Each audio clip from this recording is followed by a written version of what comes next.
جی علامہ شہزاد مجدی، حدیث میں آپ کا بہت بڑا مقام۔ بلا شبہ اعلیٰ حضرت امام احمد رضا محدث بریلوی رحمۃ اللہ محدث بھی ہیں اور محدث اعظم ہیں اپنے وقت کے۔ کمال یہ ہے سبحان اللہ، تفسیر میں مفسر اعظم ہے، فقہ میں فقیہ اعظم ہے، اور حدیث میں محدث اعظم، اور یہ میں نہیں کہہ شاعر اعظم، شعر میں تو سبحان اللہ، شاعری الفضل ما شاہدت بالعدا۔ اہل ندوہ نے جب فقہائے ہند کی لسٹ بنائی نا جی، بظاہر نظریاتی اختلاف تھا لیکن سب سے اوپر اعلیٰ حضرت کا نام لکھا۔ واہ کہا جی یہ کیوں؟ انہوں نے کہا فتاوی رضویہ دیکھ لو، واہ واہ، بلکہ فتاوی عالمگیری سے جب کمپیریزن کرتے ہیں نا آپ، وہاں تو 500 علماء تھے جی، 500 یہاں اکیلا علماء، کہاں تنے تنہا ایک شخص 500 علماء 8 جلدیں کام بانٹ کے، اور یہاں تنے تنہا 30 جلدیں، وہ بھی ظاہر ہے اگر باقی تفصیلات میں جائیں تو جیسے آپ نے کہا بہت بڑھ سکتی ہیں۔ اچھا جی، جینیس آف دی ایسٹ تو میرے خیال ہے ان کو کہنا چاہیے، ہیں یہی ڈاکٹر پچھلی دو فیصل مسعود احمد صاحب نے لکھ دیا نا، جینیس آف دی ایسٹ کے نام سے ان پہ کتاب ہے پوری، ہاں جن کا آپ نے نام لیا۔ اعلیٰ حضرت کا غازی صاحب رد بدعات میں صرف ایک مثال عرض کر دیتا ہوں، الزبدۃ الزکیہ لتحریم سجود التحیہ، یہ عرب دنیا میں چھپ چکی ہے عربی ہو کے، اور لوگوں کو سمجھ آ گئی اور اتمام حجت ہو چکا ہے۔ اب بھی کوئی میں نہ مانوں کی رٹ لگائے تو پھر وہ اس کا نصیب ہے۔ ٹھیک ہے، سینکڑوں آیات اور سینکڑوں احادیث اور سینکڑوں اقوال فقہا سے، ایک صاحب نے اس وقت کے سجادہ نشین تھے دلی کے، انہوں نے لکھ دیا پیر کو سجدہ تعظیمی جائز ہے۔ آج کل جو لوگ اعلیٰ حضرت کو بدعت کا پروموٹر سمجھتے ہیں، اعلیٰ حضرت کو چاہیے تھا ان کے حق میں 10-15 کتابیں لکھ دیتے، لیکن انہوں نے ان کے رد میں لکھا اور ان کی اصلاح کی کہ یہ ہمارا مسلک و عقیدہ نہیں ہے، ہمارے اسلاف کو، ہمارے بزرگوں کو آپ بدنام نہ کریں۔ دلائل سے سامنے ہے وہ نوبہار، سجدے کو دل ہے بے قرار، روکیے سر کو روکیے، یہ ہے اعلیٰ حضرت، ہاں روکیے یہی سر کو امتحان روکیے، ہے، روکیے ہاں سر یہی امتحان ہے۔ تو کیا تھا؟ پیچھے قرآن تھا، پیچھے حدیث تھی، یعنی اعلیٰ حضرت کا عشق بے لگام نہیں ہے۔ اعلیٰ حضرت فرماتے ہیں کہ یہ جو نعت ہے تلوار کی دھار ہے، اگر ذرا ادھر گئے سرحد الوہیت میں تو بھی مان گیا۔ اوئے ہوئے، دیکھیے توحید کا کتنا پاس ہے عقیدے بہت کا، زبردست، اور آقا کریم علیہ السلام کی محبت و عشق کا یہ فیضان ہے کہ آپ توحید کی پاسداری کر رہے ہوں۔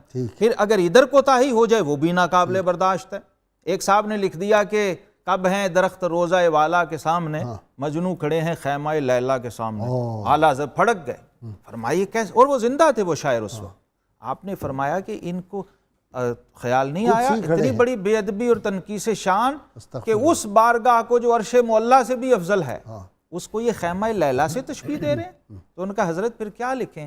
فرمایا کم از کم یوں لکھتے کہ کب ہیں درخت روضہ والا کے سامنے، قدسی کھڑے ہیں عرش معلیٰ کے سامنے۔ اچھا جی، اب حدیث پہ آ گئے۔ اعلیٰ حضرت امام محمد رضا کے علم حدیث پہ جو کمال ہے نا، میں نے غازی صاحب جب دیکھا چیزیں تو ایسے رسائل ہیں جو آپ نے لکھے ہیں اب اویلیبل نہیں ہیں۔ الروض البہیج فی آداب التخریج، یعنی اس میں سمجھ لیجئے کہ یونیکنیس نے یہ ہے اعلیٰ حضرت کی، ایسے ایسے موضوعات کو آپ نے ٹچ کیا ہے کہ تاریخ حدیث میں کسی نے اس سبجیکٹ پہ نہیں لکھا۔ آداب تخریج اتنا ٹیکنیکل مسئلہ ہے، اور اس وقت اعلیٰ حضرت نے اس پہ لکھا ہے جب اس پر تقریباً کوئی کام نہیں تھا۔ اس کے بعد جو تھوڑا بہت عرب دنیا سے 2-4 رسائل آئے ہیں میں نے دیکھا، وہ نہیں۔ اسی طرح ضعیف حدیث پہ جو آپ کی ریسرچ ہے، حدیث سے ضعیف پر فنی جو بحث ہے، وہ تو فتاوی رضویہ کی پرانی جلدوں میں اور نئی کے اندر موجود ہے، وہ دیکھیں تو پتہ چلتا ہے صرف انگوٹھے چومنے پر بظاہر ایک ایسی تھی کہ کوئی بات نہیں یار، کسی کتب فقہ کے اندر یہ شامی میں آ گئی یا تحتاوی میں آ گئی، لیکن اعلیٰ حضرت نے تقریباً 250 کے قریب اس پر جو حدیثی اقوال اور مسائل اور فنی بحثیں ہیں وہ اٹھائی ہیں صرف اس ایک مسئلے پر۔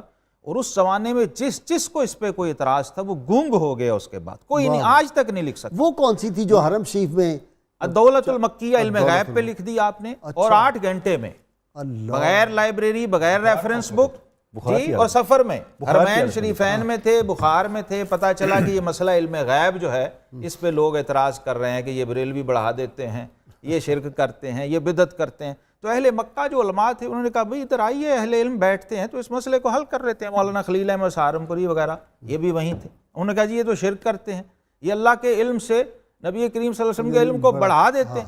اعلیٰ حضرت نے الدولۃ المکیہ بالمادۃ الغیبیہ، صرف نام ہی ایسا تھا کہ سن کے علماء سر دھن رہے تھے۔ شام کے، مصر کے، عراق کے، حجاز کے علماء بیٹھے اور انہوں نے آپ سے براہ راست اس کو سنا، اس رسالے کو پہلے آپ نے لکھا پھر اس کے بعد پڑھ کے سنایا 8 گھنٹے میں۔ تو وہ حیران رہ گئے اتنی سینکڑوں کتب کے حوالے بغیر کسی لائبریری میں گئے، عربی اس زبان بندے میں، نے عربی زبان، فصیح عربی زبان میں، بلکہ انہوں نے کہا کہ یہ کسی اجمی کی تحریر نہیں ہے، اس پہ بھی داد دی، عربیت کو بھی مانا، علمیت کو بھی مانا اور تصدیق کی، اور اس پہ پھر تقریضات لکھیں کہ جو اس شخص نے لکھ دیا ہے آج تک نہ سابقین میں کسی نے لکھا ہے نہ اس کے بعد کوئی لکھ سکتا ہے، مسئلہ علم غیب کو واضح کیا۔ اور اس میں ایک میں پوائنٹ دینا چاہ رہا ہوں، توحید پہ جو آپ نے بات کہی ہے وہ ہم سب کے لیے جو ان کے چاہنے ماننے والے، آپ نے فرمایا کہ اللہ کے علم کے ساتھ کسی مخلوق کے علم کو وہ نسبت بھی نہیں ہے جو قطرے کو سمندر کے ساتھ ہے۔ آپ اندازہ کیجئے ان کی فکری گہرائی کیا ہے، توحید کا پاس اور لوگ کتنا کیا ہے، الزامات رسالت کا لگاتے پاس ہیں۔ کتنا۔ اچھا جی ڈاکٹر طاہر امین تنولی صاحب، ہندو مسلم بھائی جی غازی صاحب دیکھیں، جیسے میں نے پہلے عرض کیا تھا کہ دو قومی نظریہ کے بانی